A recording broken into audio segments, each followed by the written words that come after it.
regular city council meeting, Monday, September 12th, 2022. If you would please stand for the pledge of allegiance, followed by Mama South. I pledge allegiance to the flag of the United States of America and to the republic for which it stands, one nation, under God, indivisible, with liberty and justice for all.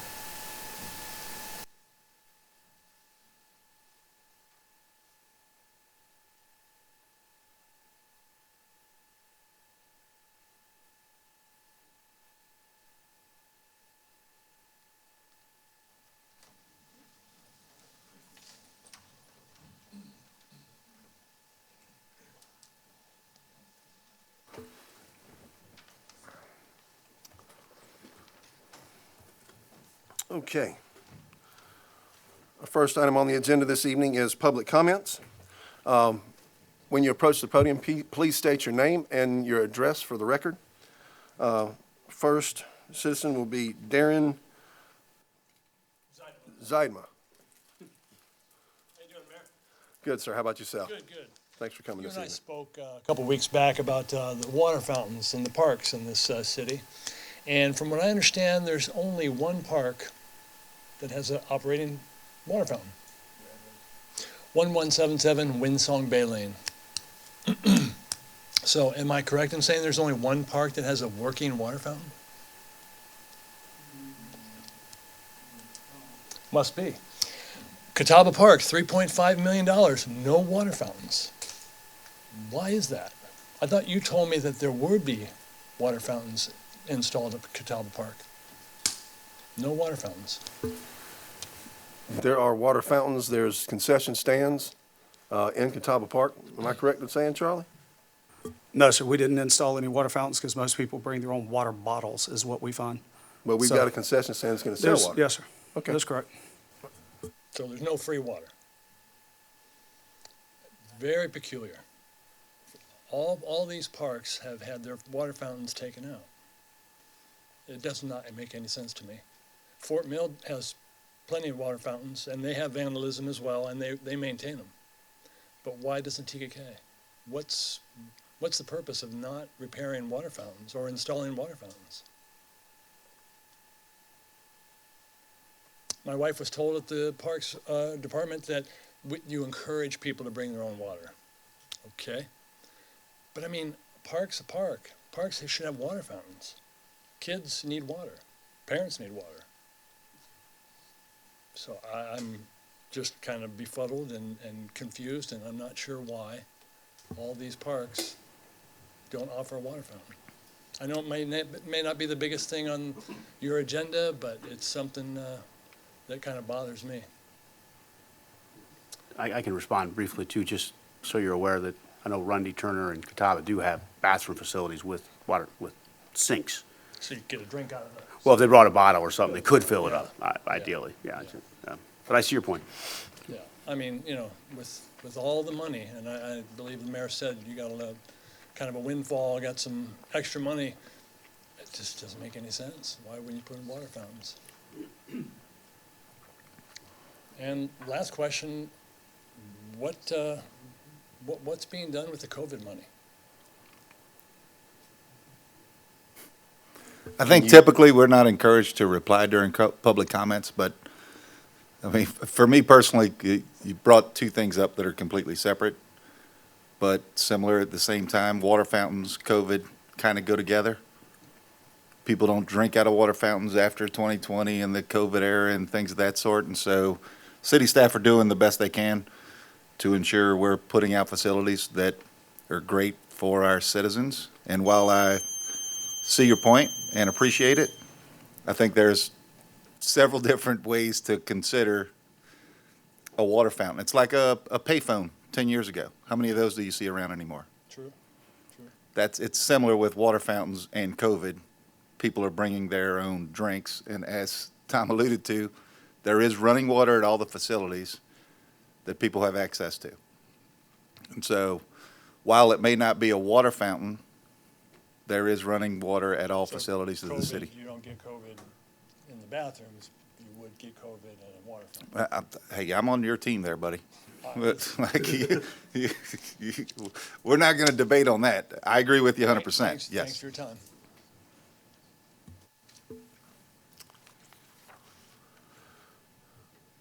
Drew Wilson. Again, Drew, if you would please state your name and address, please. Drew Wilson. I live at 653 Xenia Way, TK. The question is, or point being, that we've had this discussion from the Manors at Lake Ridge of the issue with the roads tract that's behind the Manors and Lake Ridge and Baxter. It was sold effective last week, apparently. And what we learned actually today was that the new owner went through Baxter to start doing some work. They were cutting trees and marking things, and that was a big surprise to Baxter. So what I would like to know is, has there been any public or non-public communications with the owner? Because it doesn't make sense that he would buy that, because if he comes through Baxter, he's limited due to the easement restrictions to two homes. So that's my comment. Sure you'll hear a lot more about it now because it came up today. Thank you.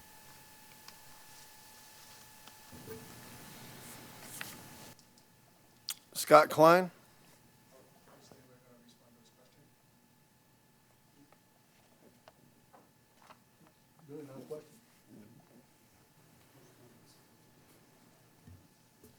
Nothing's changed, Drew.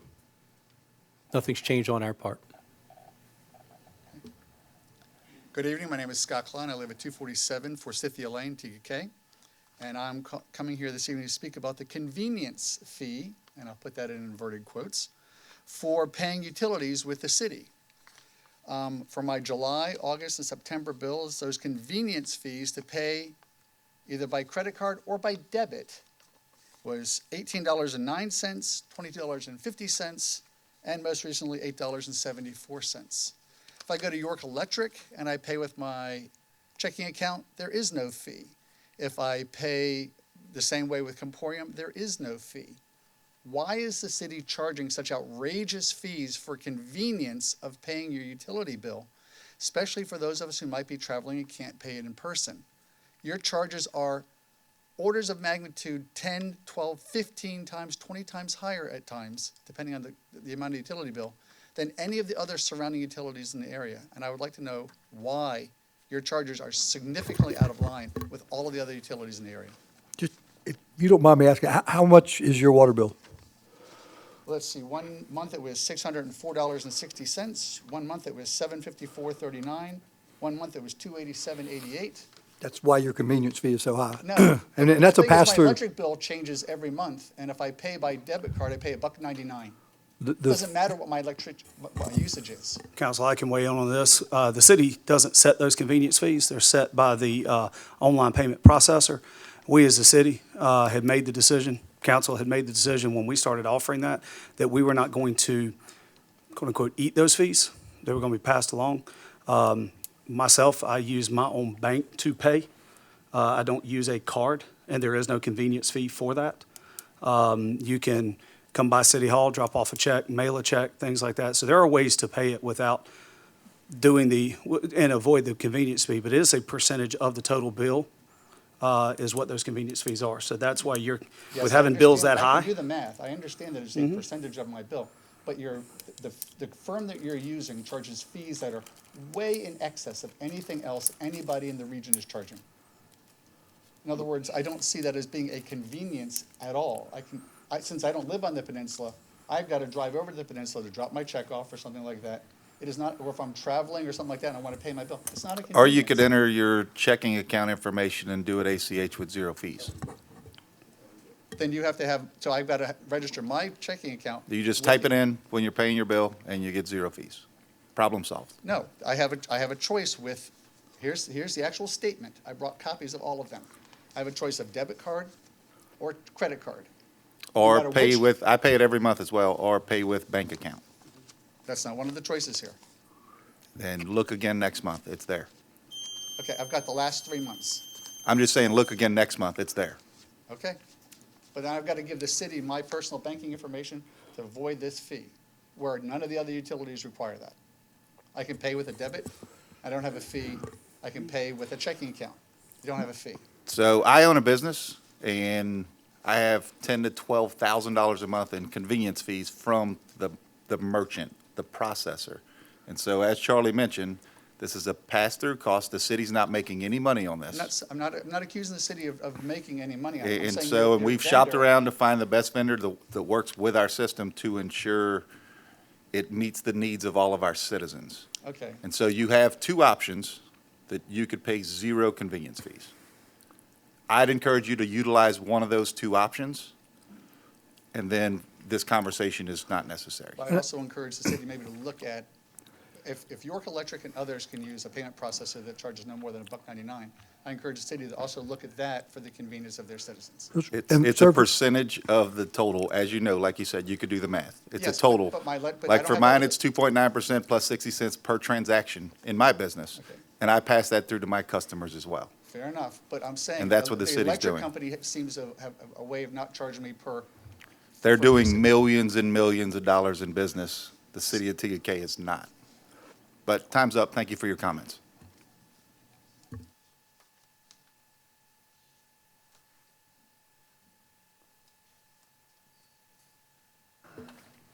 Our next item on the agenda is the approval of minutes. Gentlemen, do we have any questions, additions, deletions? Seeing none, I would offer a motion that we accept the meeting minutes. Motion. Motion is second. All in favor, say aye. Aye. Motion passes unanimously. Next item is our committee reports. We'll start with Economic Development Commission. Councilman Machunas, please, sir. all right. So the meeting was on the 29th of August. There was a quorum, it was a full house. Minutes were approved first. Discussion came up that the housing market had slowed down quite a bit. Yet Main Street was going full steam ahead in terms of the things that they're doing to get ready to hopefully break ground next year.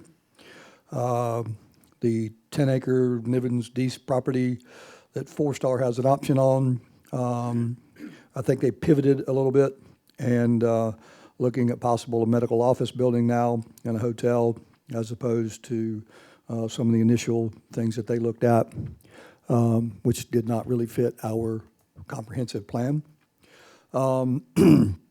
Discussion also came up about the various property that's for sale on the other side of Dam Road from where the salvage yard used to be and where Main Street's going to go, and that as Main Street starts to come out of the ground, that that would possibly be new a gateway into the city and available for annexation as development of some kind. Discussed the Windhaven commercial section and that the city would possibly be applying for a hometown economic development grant, which I believe is on the agenda tonight. It's from MASC, and there'll be more discussion a bit shortly. Because of what happened at the last council meeting, there was discussion of short-term rentals, Airbnb versus bed and breakfast. The sister committee, and this may come up in a moment, the Planning Commission may look at recommending permitting of, after a study, they may recommend permitting and regulation of said businesses. And one last mention of the Donnie Shell Golf Tournament, that it's ready to roll, and he's excited about it. Thank you, Councilman. Next is our Planning Commission. Councilman Shirley, if you would please, sir. Yes, Mr. Mayor and Council, there was a Planning Commission meeting on September 6th. There was a quorum, all 7 members were present, and there was approval of previous meeting minutes that had not been approved before. There was some new business that was discussed at that time as well, discussion on balancing growth and development with preservation of natural resources. I believe I may have forwarded a copy of that summary to council and possibly the city manager from Michelle Nance, the Madam Chairperson. And there was also a presentation that was done by one of the commissioners that was very, very professionally done on some research, independent research he did on surrounding communities, other areas around the country, and how they plan growth and development within their city limits, and by doing so, preserving natural green space. So we talk about green space, and that doesn't really have a definition. So Planning Commission is looking for some guidance from us on how to define what green space is. Is it just an open field? Is it trees? Is it trails? What is it, and how does it fit into the way we want our city to appear? And do we want continuity with the way the city appears with current beautiful green space that we do have? My answer is yes. I'm only one voice on council, but if you guys trust me to continue to have them move forward and prioritize that as we move forward with our developments and our expectation for how those developments look, I'd be glad to take the ball with that, and I'll keep you guys as informed as I possibly can. Really proud of the work that they're doing. They're working very hard to establish standards on beauty in the city. There was also some discussion about short-term rental regulations in the city. Our staff liaison, Susan Britt, gave a very good explanation, and also Shane Paris gave a good explanation as to why we might want to consider that. So I'm sure we'll be having some further discussions as we go, probably similar to what you had in EDC.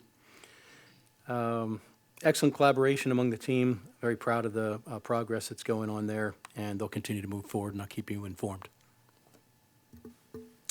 Thank you, Councilman Shirley. TK Forever. We did not meet this month. Did not meet this month. Maybe next month. Thank you, sir. Our next item on the agenda is, yeah, there. Resolution adopting the 2022 compensation and classification study. The city hired the Archer Group this past winter to complete a classification and compensation study. During an executive session on July 13th, the Archer Group presented the findings of the study. As part of the budget workshop, the city manager was given direction to implement the study in the fiscal year 2023 budget. The resolution before council tonight is to officially adopt the 2022 compensation and classification study. The resolution was previously voted down at the previous council meeting, but after additional information was provided to the city council by the city manager, council is reconsidering it. As such, one of the dissenting voters from council will need to make the motion to reconsider this resolution adopting the 2022 compensation and classification study in order for it to be utilized. In that, I would ask for a motion. Mr. Mayor and Council, I'd like to make a motion to approve the resolution adopting the 2022 compensation and classification study. I have a motion from Councilman Shirley. Do I have a second?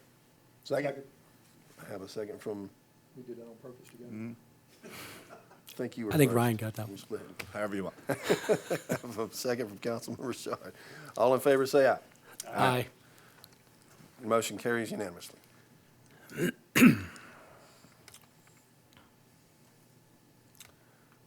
Our next item is the second reading of the fiscal year 2022-2023 budgets. This is the second and final reading of an ordinance necessary to set the budgets for fiscal year 2022-2023 that were presented by the city manager during the required public hearing. There is no millage increase included in this coming fiscal year. And then I would ask for a motion. Mr. Mayor and members of council, I'd like to make a motion to approve the second reading of an ordinance to provide for the budgets of the city of TKK for the fiscal year commencing October 1st, 2021, and ending September 30th, 2022, to provide for the receipt and expenditure of funds and other matters. I have a motion. Do I have a second? Hang on. Can we have some discussion? That's it. The dates are wrong. I was just going to say, the dates are wrong. Yeah. Make a new one. New motion, do over. So, 22 to 23. Mr. Mayor and members of council, again, I'd like to make a motion to approve the second reading of an ordinance to provide for the budgets of the city of TKK for the fiscal year commencing October 1st, 2022, and ending September 30th, 2023, to provide for the receipt and expenditure of funds and other matters. Second. I have a motion and a second. Hang on. Can we talk about I'd like to open up a discussion, if I may, before we take a vote. Is that permitted, Mr. Mayor? Yes, sir? Okay. There's a part of the city's budget that does not appear in this fiscal budget, which is the golf club. Could we look at that and include that in the budget? And after that budget is reviewed, perhaps make an addendum to this budget to include the golf budget and expenditures? You'd have to go all the way back to first read of the budgets if you want to make that kind of change. The golf course budget's never been part of the city budget. Now, going forward, if council wants to approve it via ordinance like we do this, then we can work with golf management to do that. But to do that at this late juncture, we don't have the opportunities before October 1st to do the required public hearing, new first read, and all of that before you get to your October 1st deadline. Okay, I respect those time constraints for October 1st, and I'm okay moving forward with the budget the way it is, but I do want to make sure that we have some transparency on what that golf budget looks like and that would be approved by council. Sure, we can do Okay. that moving forward. It's Okay. not something that prior councils have ever asked for. It's been a discussion like actually, I think your next agenda item is. Right. But if y'all want that included as part of, then we can work to do that for the upcoming fiscal year without a problem. I'm speaking for me, and that's obviously, there's 4 other guys that would have to vote on that, but I'd like to see some transparency with that budget. Okay. Thank you. And just to follow up on Scott, I think we have some transparency already because there is a separate budget, there is an audit. But my understanding, and from talking to the Municipal Association today, since it's city money, it should be in the budget, is what they told me. That money in, money out, this is city money coming into the golf course. The revenue at the end of the year is city money, no different than tax dollars, no different than the money from Travel Independence, and it needs to be accounted for in our budget, is what they recommended. So that's one of the reasons I agree with Scott on this. I think it would be, going forward, it's too late at this juncture, but going forward, it'd be good to include them. So the golf course would be in there just like the swimming, beach club, and the Right. whatever else, Parks and Rec. In that way, it gives more light to the subject as well for the citizens. That's all. Okay. Any further discussion? Sorry to put a doorstop in that for you. No problem. No problem. Any further discussion? Okay. Well, I would like to ask for a motion. You had one and a second. Oh, see, you got me all kinds of credit. Sorry, that was just discussion. That was free. Okay. You were quick on the second. Okay. All in favor, say aye. Aye. Aye. Motion passes unanimously.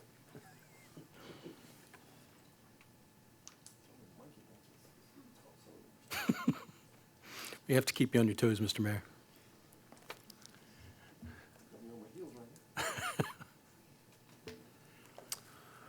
Our next item is a presentation of golf management budget and consideration of capital purchases and projects.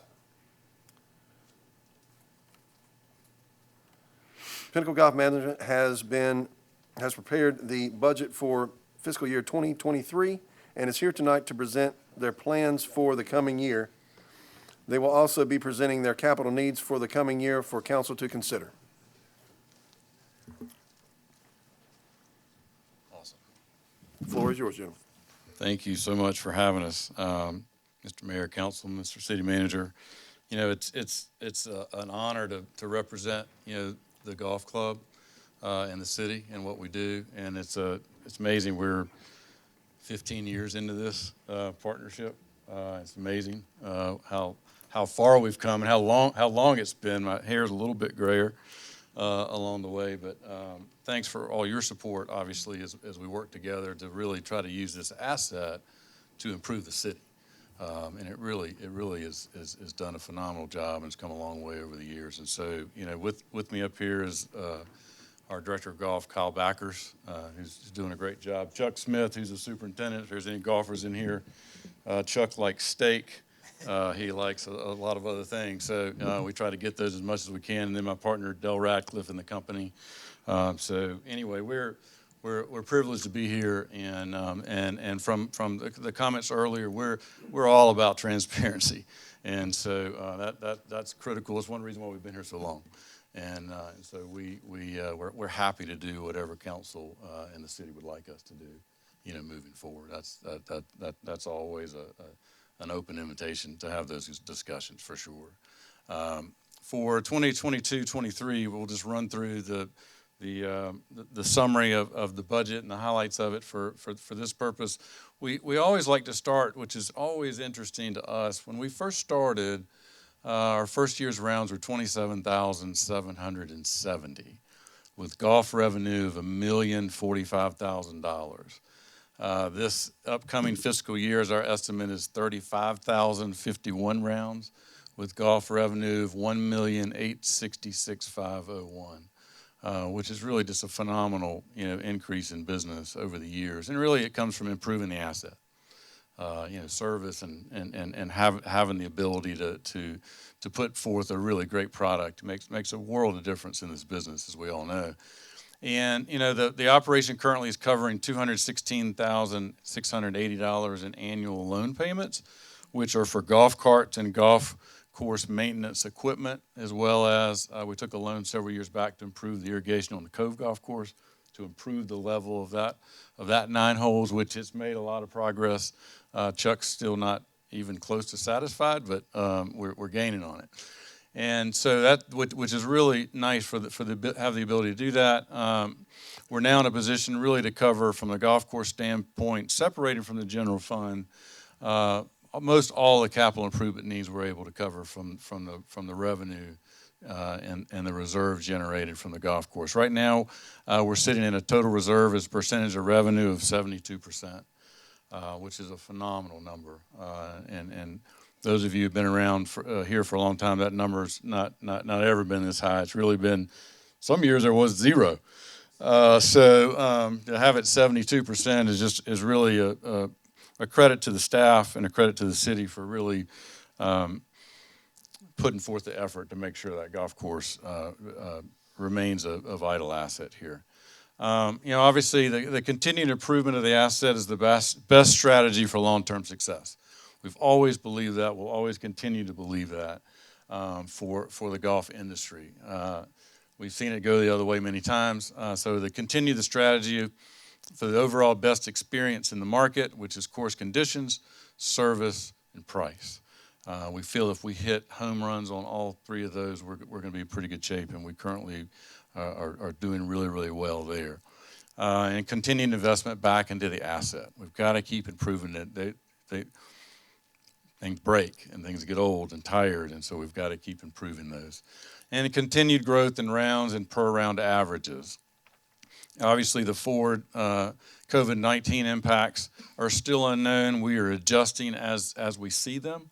As rounds, obviously we had a huge spike in rounds, but obviously we've had a huge spike in expenses as well. Labor force, general expenses, it's all a moving target. So we're adjusting to that as required and as needed. The budget summary, again, rounds 35,051, total revenue of $1,866,501. The operating expense, which is the expenses, the labor, cost of goods sold, all of those items, $1,426,081. And then again, the loan payments, which the operation is covering, $216,678. So a transfer back to the operating reserve account of $223,742, which is very helpful as we keep moving forward and keep trying to improve the quality of the facility. The golf course operation and tennis operation, obviously the goals are to be self-supporting, including capital investment, that the golf can generate and the tennis can generate enough revenue to pay for itself, pay for expenses, and pay for most of the capital. We can't say that it'll always pay for everything because there's so many unknown and there's a lot of big expense out there. But for the time being and what we see in the future, we're okay to cover that with the reserve amount. Continued quality of the golf course conditions, superior customer service, continued growth of tournament and outing business. And that's interesting as we work through post-COVID, the tournament and outing business literally went away during COVID. We're starting to see it come back a little bit, but certainly not near what we were pre-COVID.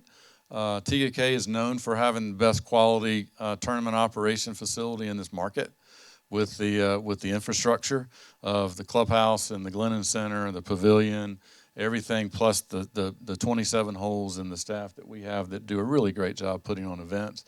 We get a lot of requests, but the outing business is still changing as folks are coming back into the market. So we continue to monitor that, but that is an important and vital piece of the business.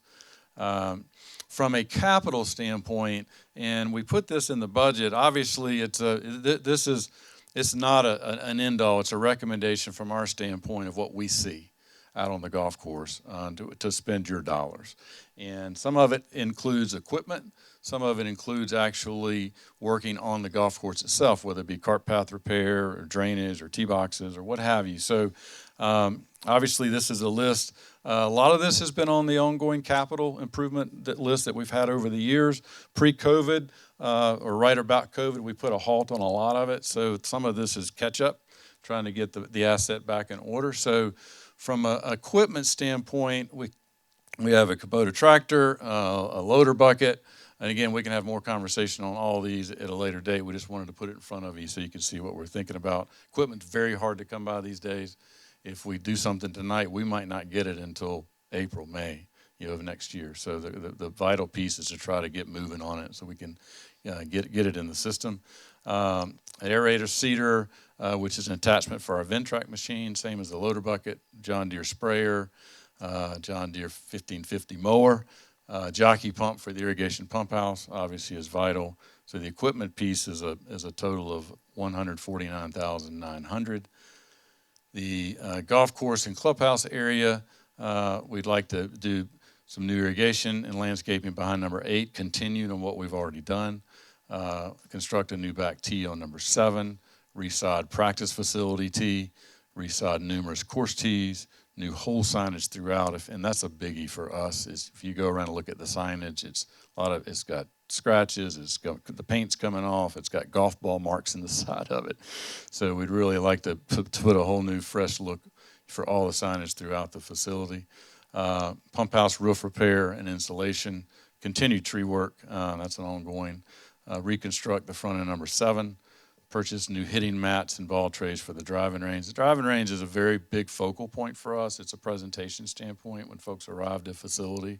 We want that to look really pristine. It's not where we want it from a grass standpoint, and it's not Chuck's fault at all. It's just over the course of time, we want to rip it out and put new grass on there, and then resurface the restroom and pavilion floors at the turnhouses. Do some other renovations in those facilities, and then cart path repair. If you ride around the golf course, you'll notice it's an ongoing. We could do a lot more than that.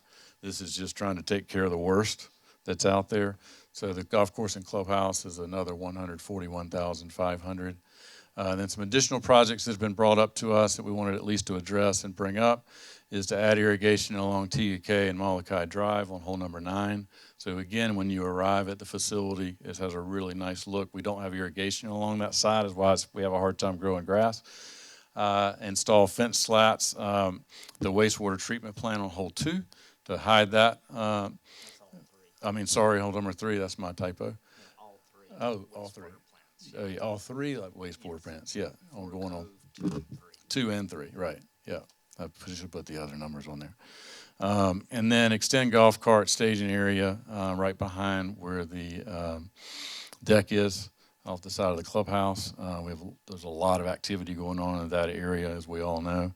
And just to try to give everybody enough room. It's a little bit dangerous right now with all the golf carts and the people and trying to run our business, and also make sure that the folks utilizing the clubhouse have enough area too, so we can all enjoy it. So that's another $56,000. So all in there is $367,895, which we discussed earlier. Is we can utilize all that funds out of reserve, so we don't need to borrow any money. It can all be paid for in cash, which is the first time we've ever had that conversation, I believe. And so, in 2023, it will not affect this fiscal year. It'll affect the next fiscal year, but we need to order the new cart fleet, which will arrive in June. And then the first payment will be in June of 2024. But that's something that we need to go ahead and go. And again, carts are like the equipment right now. We can order, we have the carts on hold. They've reserved carts for us. If we didn't, and we have a pretty big account with EasyGo. And so that's going to help, because if you ordered a cart right now, you couldn't get one until the end of 23 at best. The lithium battery side of it, does that add a year or two? It'll add at least that much. Okay. The cart body will wear out before the battery will. So, which is a great thing. But it's also a lot more expensive over the years. But the value of our current fleet will be significantly higher than what we thought when we purchased them, because the wholesale market is so much higher right now because of demand.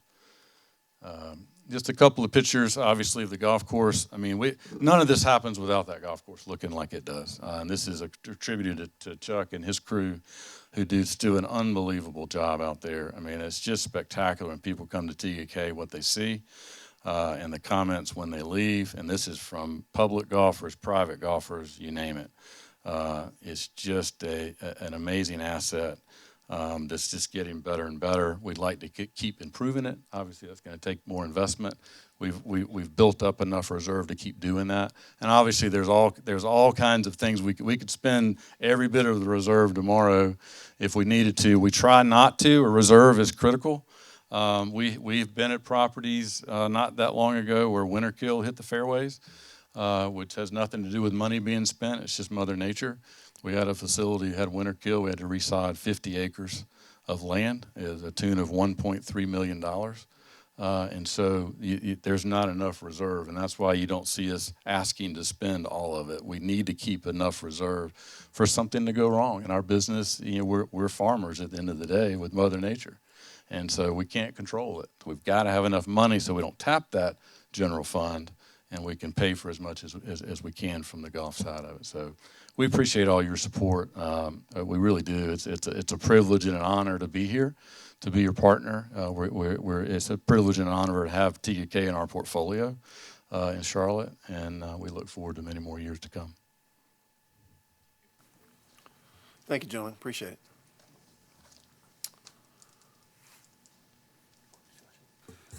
With that, do we have any discussion, gentlemen?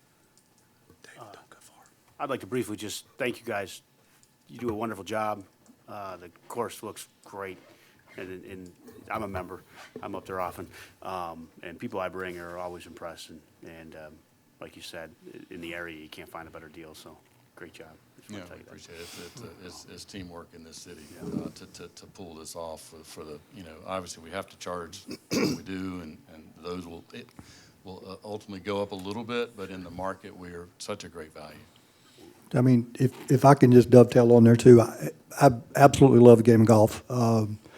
With the little bit of spare time I have, I might play a half dozen rounds a year. I wish I could play every week again, like the old days. But the course is always in excellent shape. Chuck, value, I know your strategy is to stay just under everybody else in the area. I think we'd get about 1,000 rounds a month more than Springfield, if I remember correctly. I've got a acquaintance that works out there, and I think they do about 2,000 rounds a month, 2,200, and brag when they do 2,200. So, I played a few tournaments out here, and like I said, I mean, it's makes you proud to be part of it. Y'all do a great job, and we appreciate it. Yep. Same. I echo that sentiment. It's a beautiful course. Hear lots of positive feedback. I know Tom plays probably twice as much as the rest of us combined. And he's always commenting about how beautiful the course is. I play about the same as Gus. Today you were telling me you played with a pro a week ago or something, and he commented about how beautiful the course was. Oh, Gary said if Chuck ever, Gary used to play the mini tours back in the 70s, you know, Gary? He said if you ever left, he's moving. Literally, he said, you are the best in the Carolinas, and if you leave this course, he's moving out of the city. We don't do the detail on these because we do have a revenue line item for Tom on the money he spends up there. So we want to separate that out. You have no idea how that's going to come back and bite us. Mayor,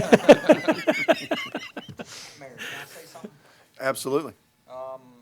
In the current times that we're in with labor problems across the country, City of TK Golf Club, you guys are in a very fortunate position, especially on the golf course maintenance side. It's all I can speak for.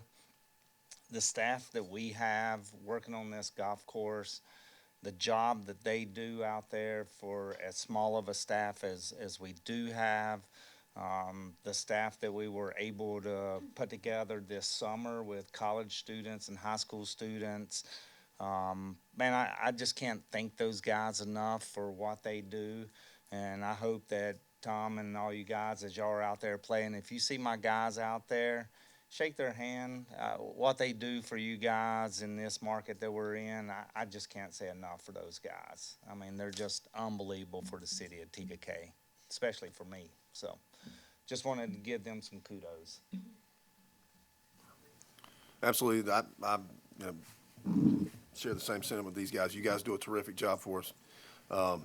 Hats off. I've been here for 20 years. I've seen it come from a goat track to what it is now. Pristine, great, outstanding course. Kyle, good job in the pro shop as well.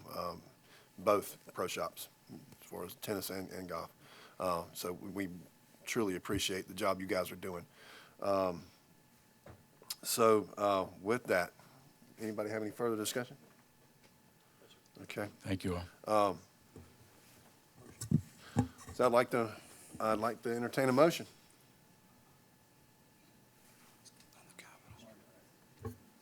Mr. Mayor and members of the council, I'd like to make a motion to approve capital purchases projects as it relates to golf management. Second. Third? No? I have a motion and a second. And a third. All in favor? Aye. Aye. Aye. Motion passes unanimously. You okay, Charlie? Yes, sir. Okay. Totally fine. All right. Somebody wipe his brow. Our next item on the agenda. Your motion was for capital. Yes. Yes.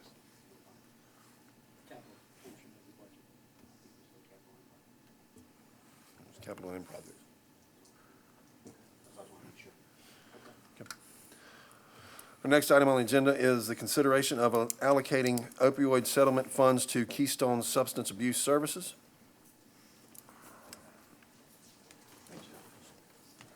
The opioid crisis in America is devastating communities and families.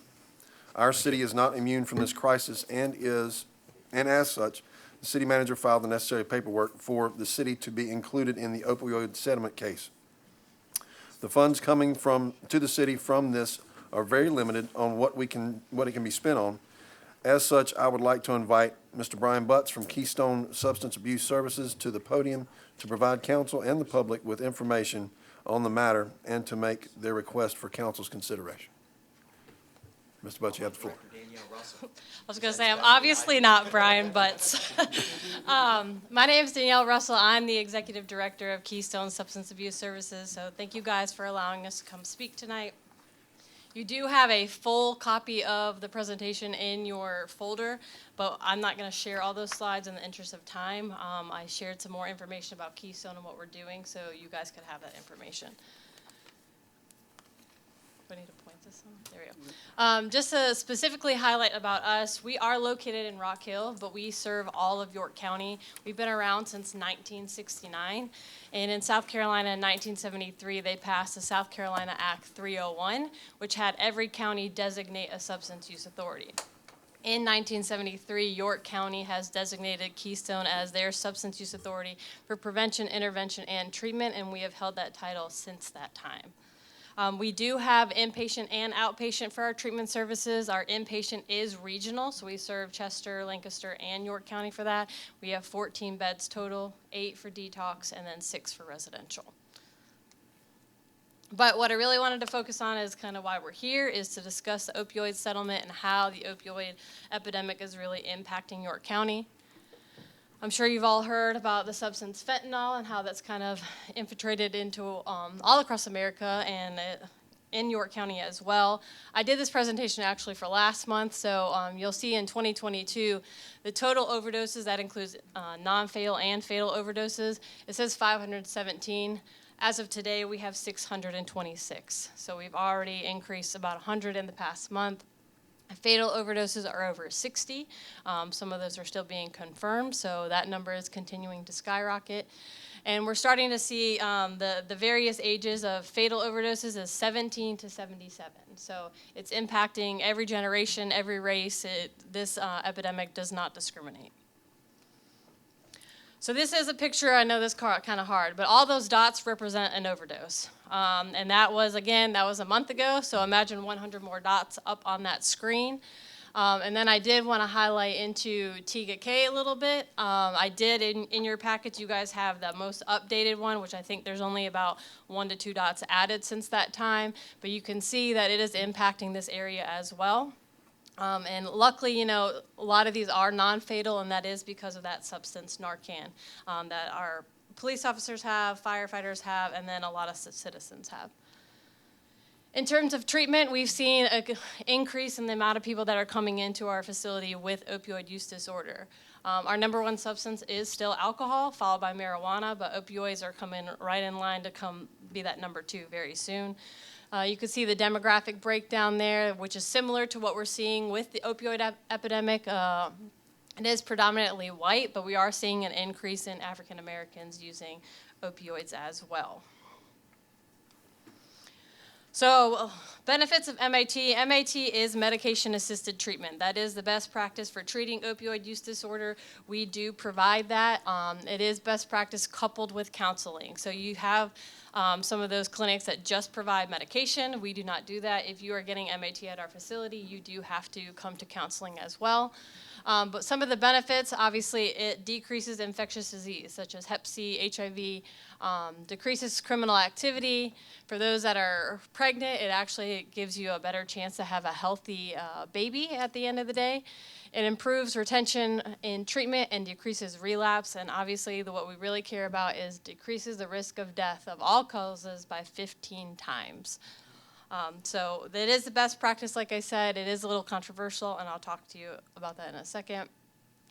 Drug charges, obviously this was from a year ago. This was from the solicitor's office. 14.2% of charges are related to opioids. I would imagine that's actually a lot higher right now. And I've talked to some people that there's a similar trend in TIGA-K about the drug charges relating back to opioids.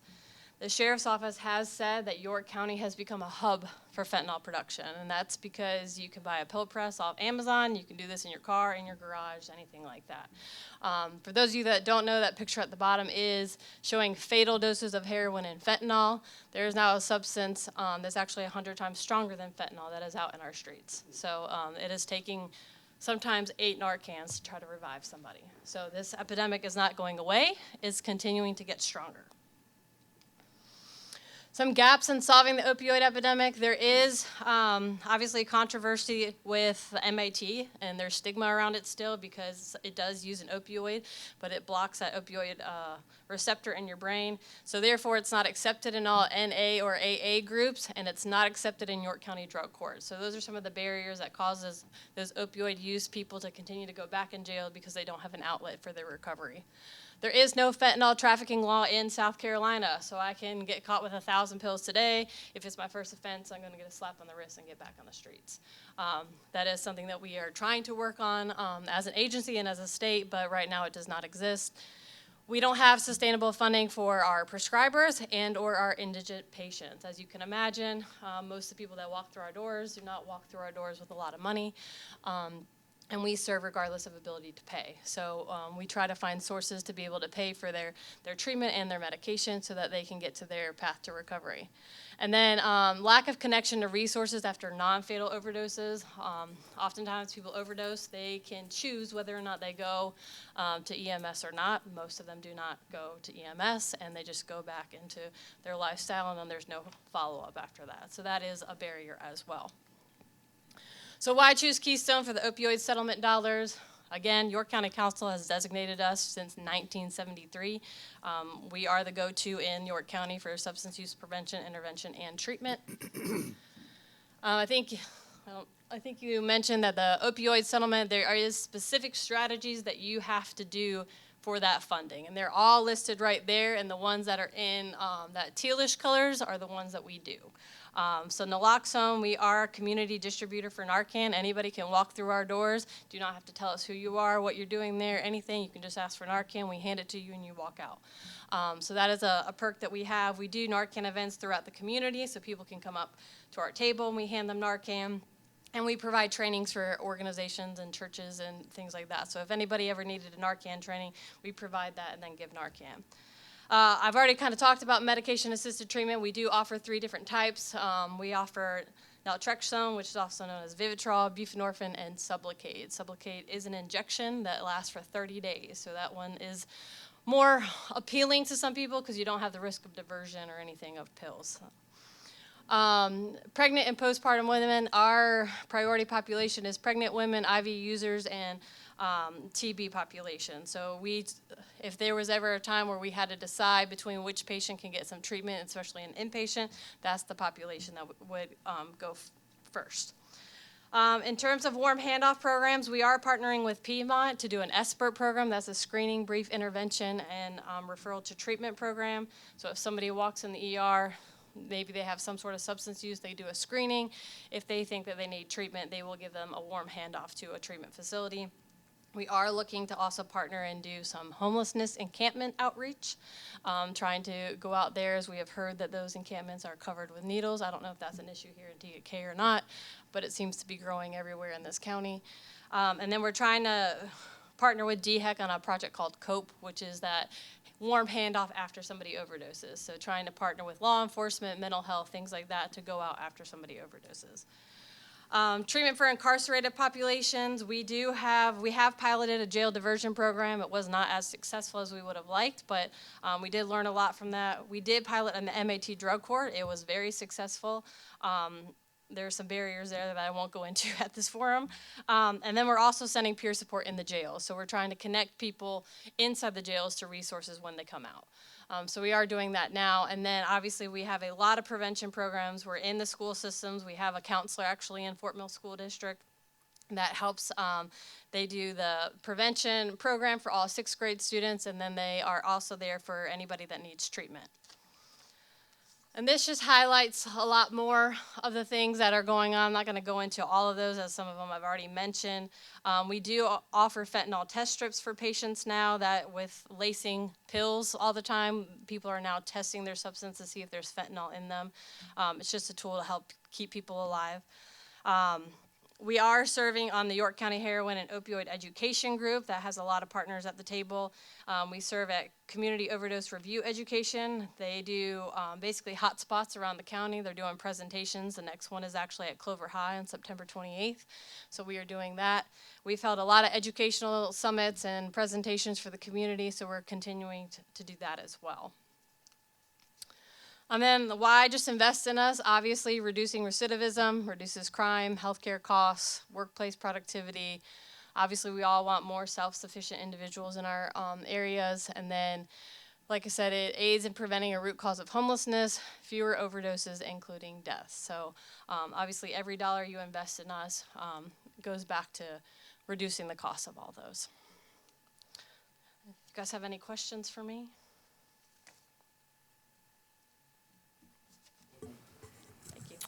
Thank you very much. Very interesting presentation. Very disheartening as well.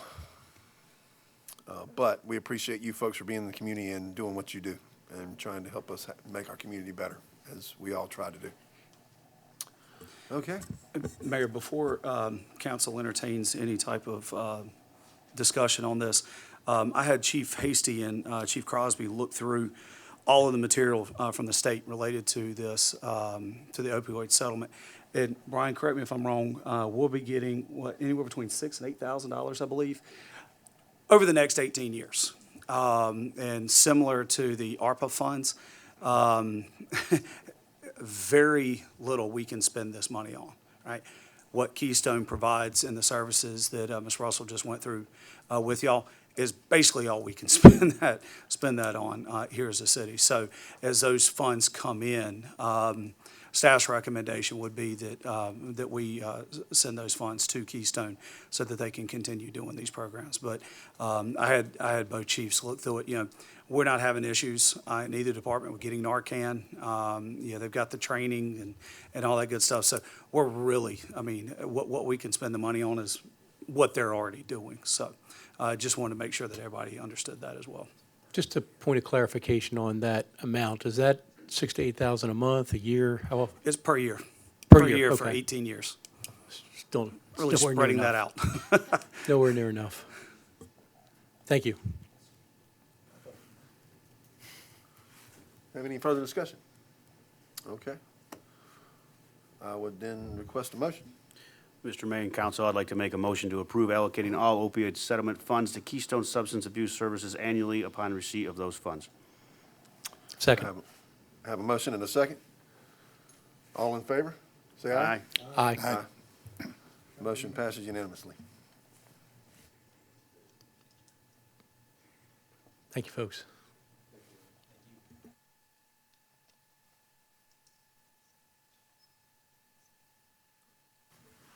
Our next item on the agenda is the consideration of amending the 2022 TK City Council regular meeting schedule. Again? Is this another Machunas vacation? Where are you Okay. going Thanksgiving, Gus? To the house. Come join us. Mayor Pro Tem Heislip has requested that council consider moving its regular meeting from November 21st to November 14th due to the 21st being the same week as Thanksgiving. Do I have a motion? Mr. Mayor and Council, I'd like to make a motion to amend the 2022 TK City Council regular meeting schedule and move the November 21st regular meeting to November 14th. Do I have a second? Second. I have a motion and a second. All in favor, say aye. Aye. Motion carries unanimously. Thank you, gentlemen. I wanted to say no, just have fun. Wouldn't have mattered.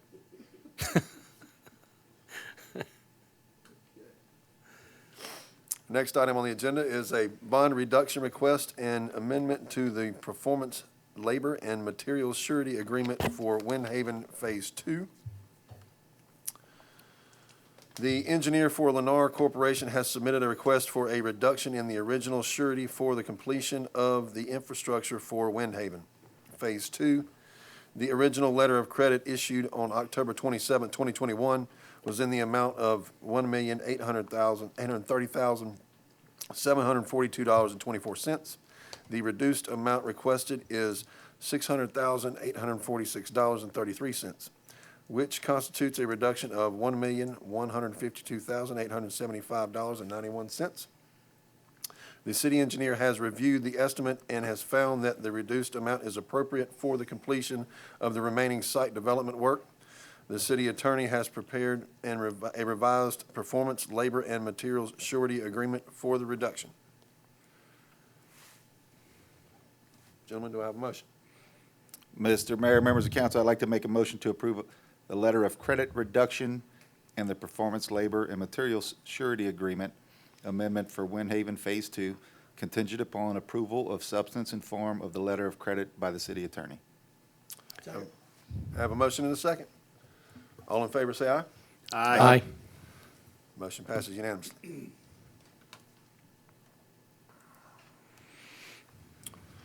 Our next item is the bid award for the management of the TK Golf Club.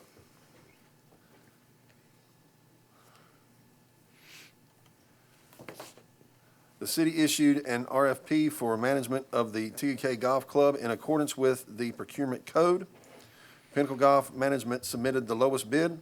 Staff has recommended that council approve and move forward with Pinnacle Golf Management. Do I have a motion? Mr. Mayor, members of council, I'd like to make a motion to accept the proposal from Pinnacle Golf Management for the management of the TK Golf Club and authorize the city manager to execute the agreement, subject to the form and substance acceptable to the city attorney. Second. I have a motion and a second. All in favor, say aye. Aye. Motion passes unanimously. Welcome back, gentlemen. Thank you, gentlemen. Looking forward to another great year. Our next item is a bid award for the collection of municipal solid waste and recyclable materials.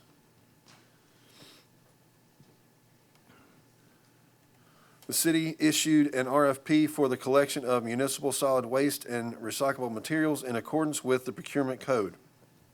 Signature Waste has provided a base bid and 2 bid alternates. Staff has recommended that council accept and move forward with bid alternate 2. The proposal would have Signature Waste collecting and billing for trash collection for each home in the city, and then billing directly to customers who sign up for the recycling collection services. The rate for this would, at $10 per month, be billed on a quarterly basis. Those deciding not to pay for the service would be responsible for disposing of their recycling materials on their own. Do I have a motion? Mr. Mayor, members of council, motion to accept bid alternate 2 for the collection of municipal solid waste and recycling from Signature Waste, and authorize the city manager to execute agreements subject to the form and substance acceptable to the city attorney. Second. Have a motion and a second. All in favor, say aye. Aye. Aye. Motion passes unanimously. Mr. Mayor, with that, I'll Yes, begin sir. working with staff to do a communication out to the residents as to what that is, when it will take place, and obviously we'll work with Signature Waste on that as well as we work through the agreement. Thank you. Thank you, John. Our next item is a proposal award for a pre-construction manager for the EQ Basin at WWTP number 4 and WWTP improvements.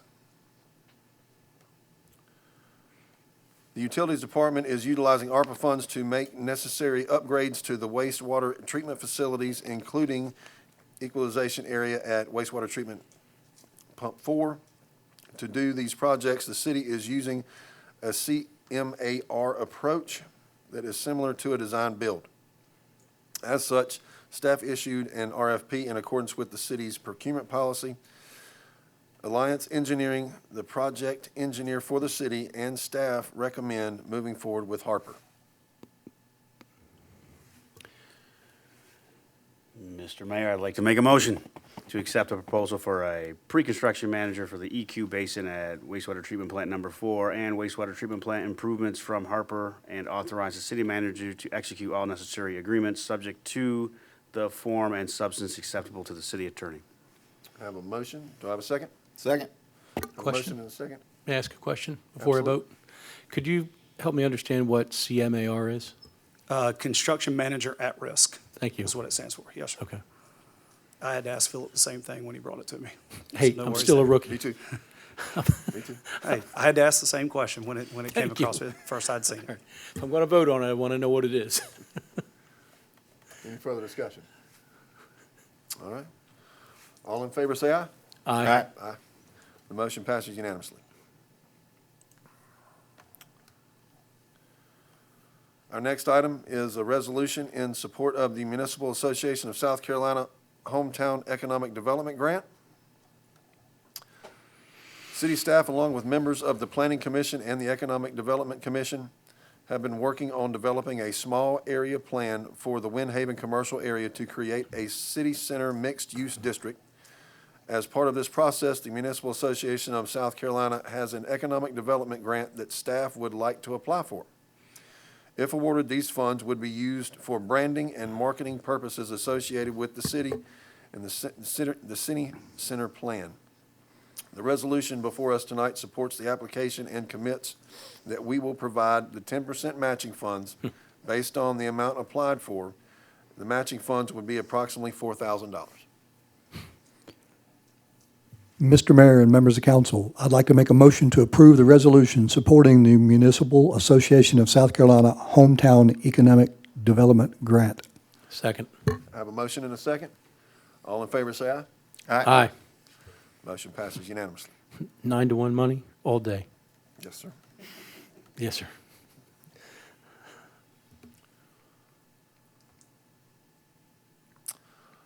Our next item on the agenda is to appoint the appointment of Judge Erica Stinson as interim chief municipal judge.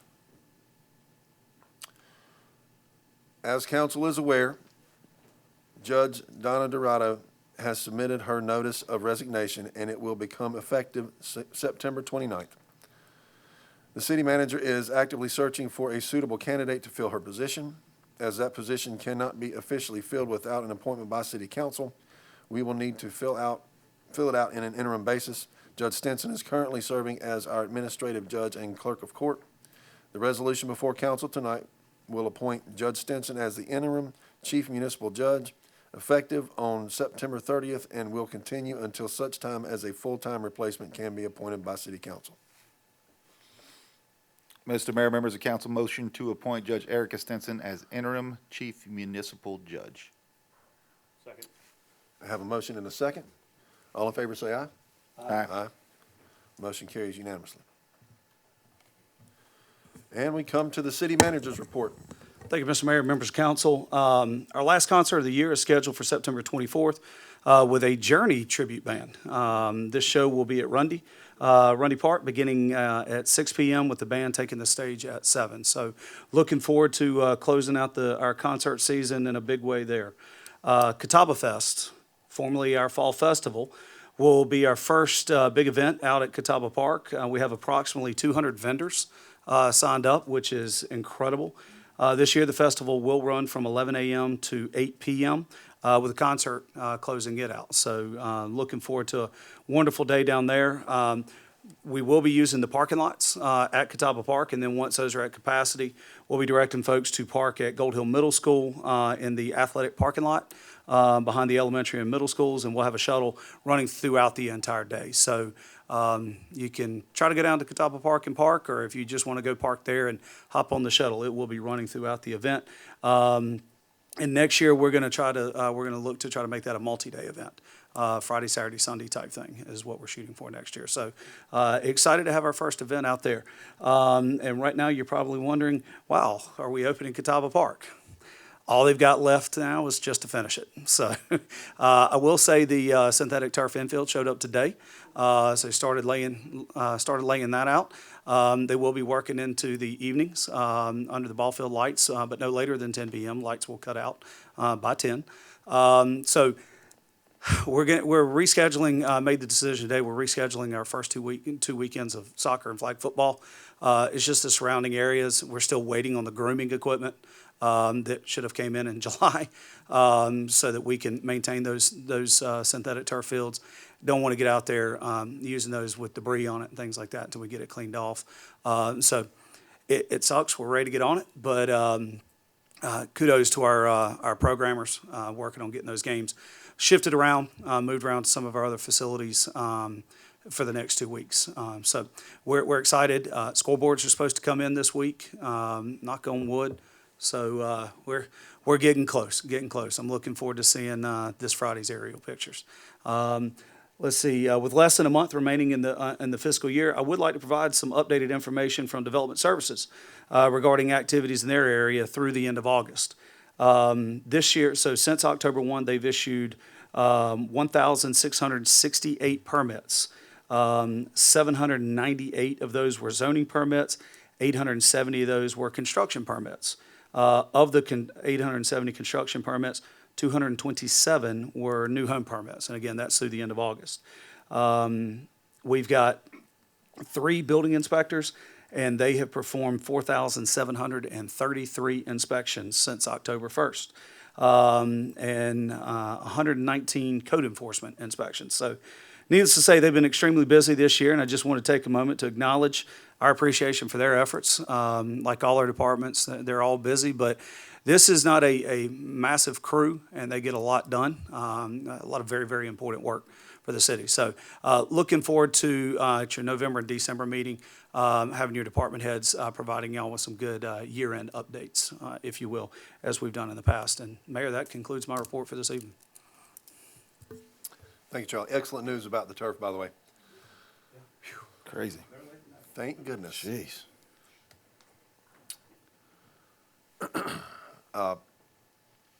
At this time, would like to entertain a motion to go into executive session. Oh, council comment. I'm jumping ahead here. Council comments. Same for me. Thanks, police, fire, first responders, everything you guys do. It really is appreciated. Charlie, to you and your staff, you guys do an amazing job on a regular basis. So thanks for assembling that team. Department heads are amazing. And then last but not least, thanks everybody up here for your time, energy, and effort, for doing a job that you don't have to do, but you choose to. And really appreciate you guys. Thanks for all you do. Councilman Machinas. I guess I'm going to be boring. I really don't have a lot, but always want to acknowledge Chief and Chief for the fine job that our first responders do, and your staff and everybody else on city staff. I'm not going to thank all of us. Ryan already did that. Anyway, thanks, guys. Councilman Shirley. Thank you, Mr. Mayor. Yes, Chief Hasty, Chief Crosby, thank you for your teams. Chief Joey, when you and I first met, we had a lot of discussions about leadership, and you and I read a lot of the same books and really enjoy the conversations we have about that. And it's not just talk. I see what you're doing, and it's going really well. I'm really proud of the job that both of you gentlemen do and how you lead your teams and how you keep our city safe. Appreciate that. Most folks that come to the golf course know that there's quite a mess on Molokai. Sorry you guys have to put up with that when you go to work every day. But because of the collaboration between our mayor and one of our county council members and C funds that are available, we're able to get that paved. So you're not losing your feelings when you drive across that stretch of road anymore. So you probably will for the next couple days, but it'll get better. So thank you for the efforts of the city coordinating that and getting that paved. Looking forward to other areas in the city being affected as well. Just a reminder, there's a lot of information out there for some folks that have very graciously volunteered their time to run for various offices and boards this year. Election in November 8th coming up. There are several local and state positions that are open. There's 4 school board positions that are opened in Fort Mill, and a lot of folks have dedicated a lot of time to make a difference there. So thank them, go visit them, go to a meet and greet, find out who they are, and make sure that you're educated and that you can give a vote. Thank you for the efforts that have gone into Catawba Fest and what we're doing there. That's going to be a really, really nice venue for us as a city. It's going to be a great destination for folks coming in and out of our city as well. I saw a comment that it took longer to grow turf than it does to grow grass, which has certainly happened this year with us, but that's going to be a beautiful facility, so we look forward to it. And thank you guys. It's a pleasure to work with you guys as fellow council members. I like knowing that I can reach out to you anytime, a text or a phone call if I don't understand something or I need some clarity. You guys have been great about it. Thank you. Mayor Pro Tem Heisman. Thank you, Mr. Mayor. First, I want to thank Keystone for coming tonight and all the work they do. That's real important. And big problem we're dealing with was this fentanyl epidemic. Yesterday was the anniversary of 9/11. It always hits home with me, and it really reminds me of the work. Police, I see Chief over there, the Chief's over there, the officer in the back. Thank you for everything you do. It really, you never know any given day, right? I mean, so thank you, and that's it. Thanks, sir. Okay. Well, gentlemen, I'd like to thank you for your time and effort that we feel like we put in a lot of work in the past few months. All of our city staff as well. Appreciate all the hard work that you guys have been putting in. I know that it has been very trying to try to fill the gaps that we have in the staff, and things are pointing in the right direction. So that's a good thing. Chiefs, appreciate you guys. I'm sure that your belts are a little tighter now after the confections that were consumed. Hope everybody enjoyed them. Just know that we really appreciate everything you guys do. And if it does happen to rain us out again, we're going to need somewhere to take those cupcakes. So we'll bring them right over to you. Keystone, thank you for your time tonight. We really appreciate that. The opioid epidemic is just incredibly difficult to deal with. Our police officers deal with it sheriffs. It's just an overwhelming, just decimating problem that we have. And in that, it's just too easy to get. It's too easy for folks to OD on. And just appreciate what our fire and police and our EMS do every day trying to keep us safe from that. In that, I've always said, as a city, we all need to come together. We all need to help each other. And I hope that this partnership between our city and Keystone going forward can do the work to help a lot of people. So our thoughts and prayers are with you, as well as some funding that we can get. And we appreciate what you folks do. Golf guys, as I said before, we appreciate the outstanding job that you guys have done. The course looks absolutely phenomenal. I'd encourage every citizen that they can to come out and play golf, even if you play like me, which is not so well.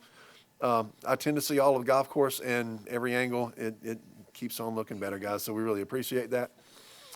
If you could, just get rid of a couple of the dead trees that I killed personally with golf balls. You know, they're coming. I just played a couple weeks back, so just keep a watch for those. But again, I appreciate everyone's time tonight and everybody's effort. So let's just keep on working hard to bring our city together and do everything we can to help each other. And without further ado. Motion to enter executive session? Second.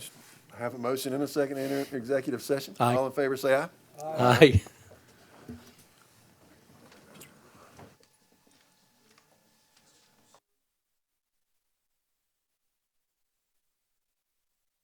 Okay. And we are back out of executive session. So our next item on the agenda is the appointment of Judge Donna Dorado as administrative judge. As council is aware, Judge Donna Dorado has submitted her notice of resignation as the chief municipal judge effective September 29th. Judge Dorado is willing to serve as the administrative judge on a part-time basis to assist the city court system. The resolution before council tonight will appoint Judge Dorado as the part-time administrative judge effective September 30th, 2022, until no later than December 31st, 2022. Do I have a motion? Motion to approve the resolution and appoint Judge Donna Dorado as the administrative judge. Second. Have a motion and a second. With that, all in favor, say aye. Aye. Motion passes unanimously.